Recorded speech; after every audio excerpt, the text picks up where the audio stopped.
that's entertainment. You know, when you're a great fighter, a great entertainer in general, you want the person to say, when do I see that person again? When's he gonna play again? When's he gonna fight again? You know, you gotta be able, if you can't put in the seats, you're gonna get fired. You know. So Israel Majamal says that if Terence Crawford bulks up, that's gonna be the biggest mistake he can possibly make. And that's gonna hinder him from being victorious against Saul Canelo Alvarez. Fight. And I have Crawford winning this fight. Crawford's gonna win this fight doing something that nobody's done to Canelo.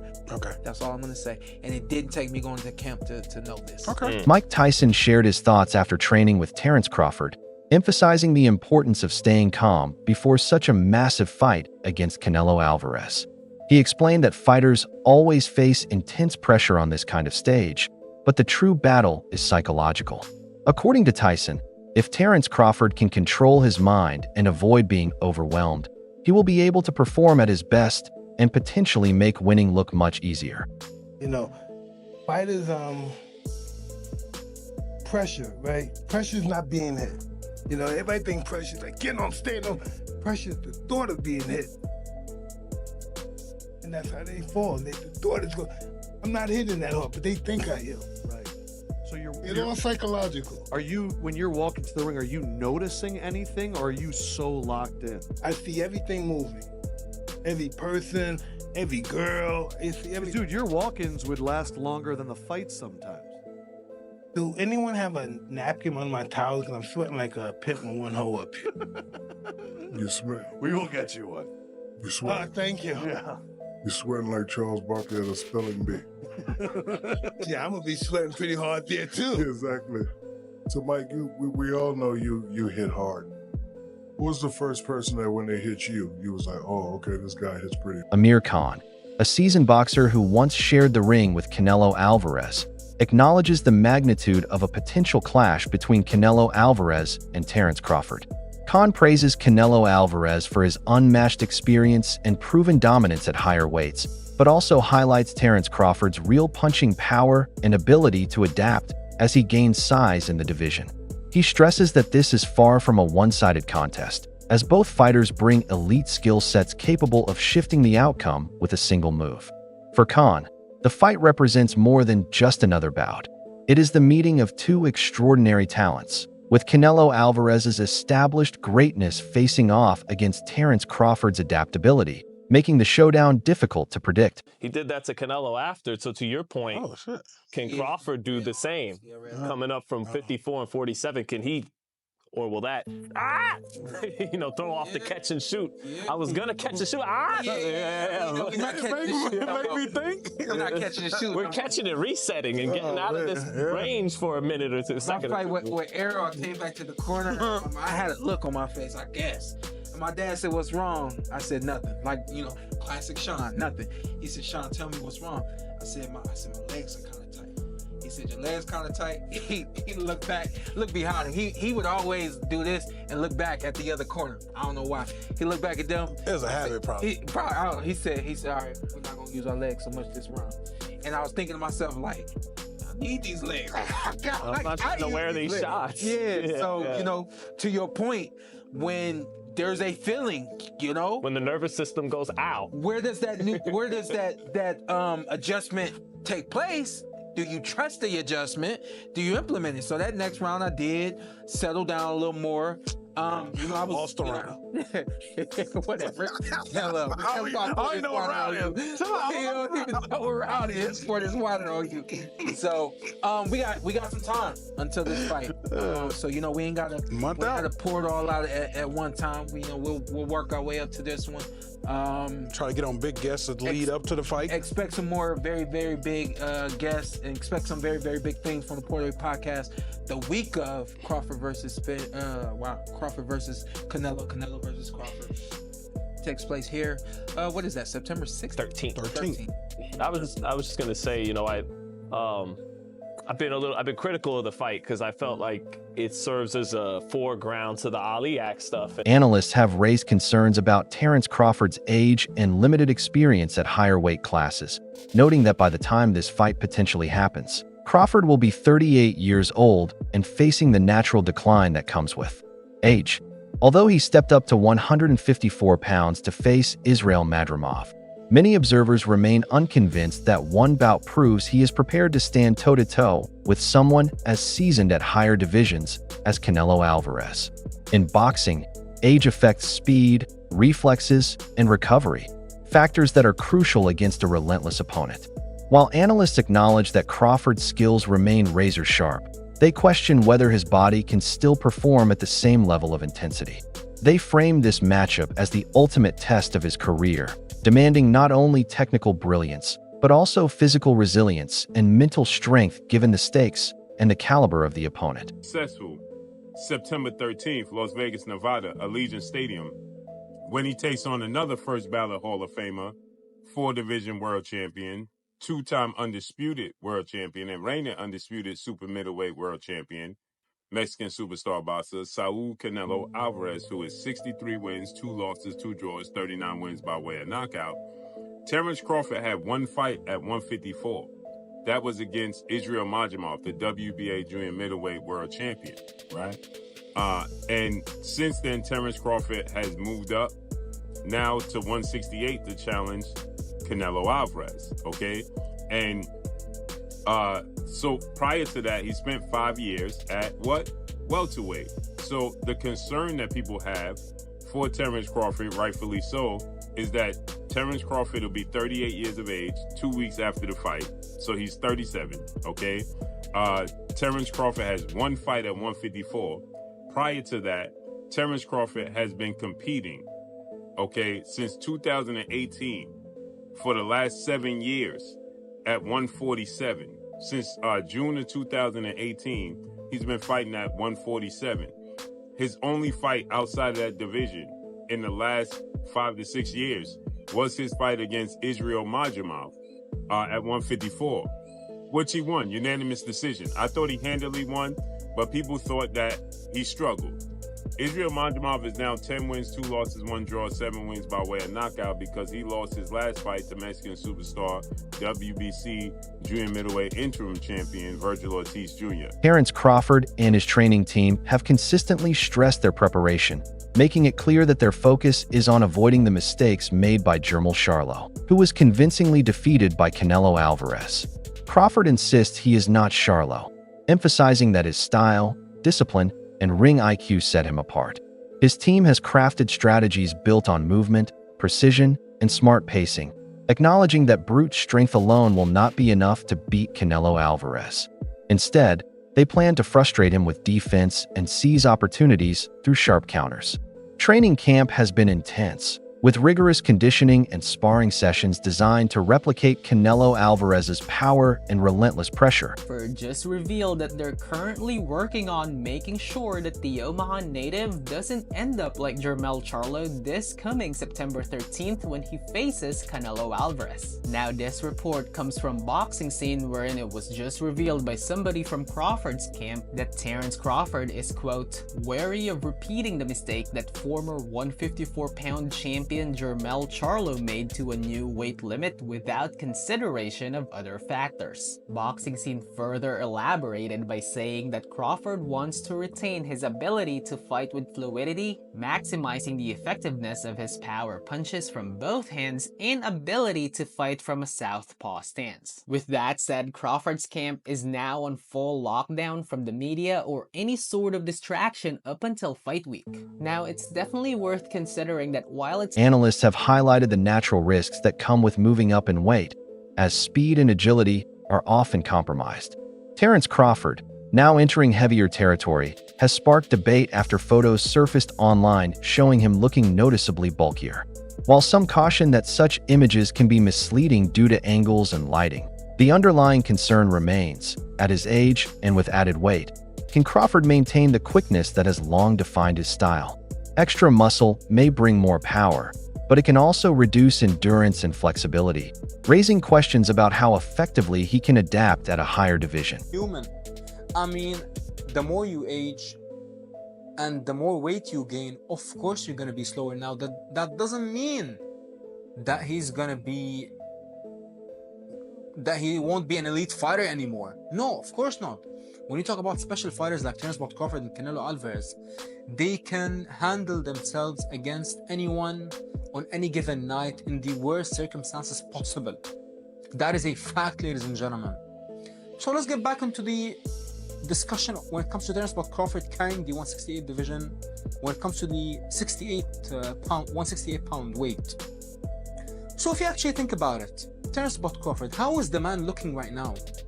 I know, yes, I know that we have seen the new pictures of Crawford with him looking absolutely massive, but I actually talked about this in one of my previous videos, ladies and gentlemen, which you can go back and check out. Terence Crawford, don't let these pictures fool you, ladies and gentlemen. Don't let these pictures fool you. Yes, of course Terence Crawford gained weight, but the pictures make it seem like Terence Crawford looks like a heavyweight.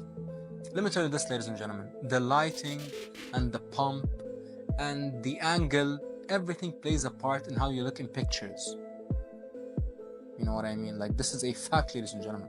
I can show you 2 pictures of me taken within 24 hours, and in one picture, my physique looks completely different than the other picture.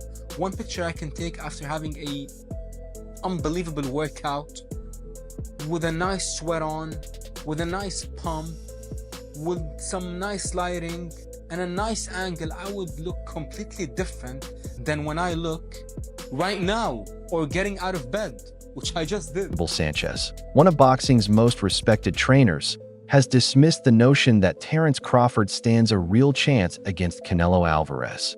Sanchez described the matchup as resembling more of a sparring session than a true contest, arguing that Crawford is simply too small to compete with Alvarez. His remarks echo a widespread belief that Canelo Alvarez's natural size, strength, and extensive experience at higher divisions give him a decisive advantage. While Sanchez acknowledged Crawford's greatness, he stressed that in boxing, skill alone cannot always overcome the physical realities of weight and power. Quote, it will be a sparring session for Saul Canelo Alvarez. Coach Abel Sanchez dismissed Crawford's chance against Canelo. And it's really because of the weight gain. Renowned Mexican trainer Abel Sanchez has reignited the hype surrounding Canelo Crawford, scheduled September 13th, Las Vegas. Speaking to the ring, Gennady Golovkin trainer says, quote, Crawford is a great fighter, but that's why weight divisions exist. Canelo has proven that when he moves up, he faces and beats the best in each category. Neither Bivol could hurt him, nor could my fighter in 2 fights. And he's talking about Golovkin. And even though Canelo and Golovkin fought 3 times, Abel did not train him for the 3rd fight. It was Jonathan Banks. So that's why he said in the 2 fights that he's familiar with, he's saying that Golovkin never really hurt Canelo. The weight jump, the big disadvantage. Crawford, undefeated record. He's 41-0, 31 knockouts. Agreed to move up to 168, blah, blah, blah. And he says, quote, if Crawford had taken 3 or 4 years to gain strength and mass properly, he would have a better chance. But doing it in just over a year is too risky. He'll be slower and Canelo will dictate the pace. Now, this is a recent picture of Crawford, who definitely looks in shape. And, you know, that's what we come to expect from a guy like Crawford. Chris Algieri offers a contrasting perspective, pushing back against the overwhelming hype surrounding the potential showdown between Canelo Alvarez and Terence Crawford. While fans and promoters have labeled it one of the biggest fights in boxing history, Algieri disagrees, arguing that although it is an exciting matchup, it falls short of being considered one of the greatest ever. He points out that historic clashes featured evenly matched opponents in their primes, whereas this fight presents Crawford stepping into unfamiliar territory against a champion already proven in higher divisions. Algieri cautions that the public may be overestimating the drama, as the circumstances do not mirror the balance of past legendary bouts. A lot of casuals who go to me and like, man, I can't wait for this fight. This is the best matchup that could be made. And I'm like, no, it's not. It's certainly not. Definitely not. Definitely not the best fight that can be made right now. I can think of a dozen fights that I would rather see And a lot of them include Inoue against a bunch of different guys that I would rather see over this fight. But casual fans don't care that much about 122-pound guys who fight across the world in Japan. They care about big names and characters. But at the end of the day, when you look at this on paper, Crawford's 38, Canelo's 35. Neither looked very impressive in their last fight. They're still 3 weight classes apart. That has not changed, because, you know, and Crawford hasn't fought in a year plus. And yeah, I mean, there's a lot of poo-pooing of this on paper. So I'm glad somebody says it. So thank you. He didn't say his name. Yeah, I like this guy. He came out there and just said his piece and left. That's the type of guy that definitely calls in the WFAN here in New York. It's like, we need Boone fired. The Yankees suck. I don't look forward to anything. But, What's up with that bullpen? Yeah, all right, I'm out of here. I'm out. I'll hang up and listen. But yes, like you said, there are a bunch of fights you'd rather see. There are a bunch of fights I'd rather see both these guys in rather than the one we're getting. Like, I'd rather see. That's a great way to put it too.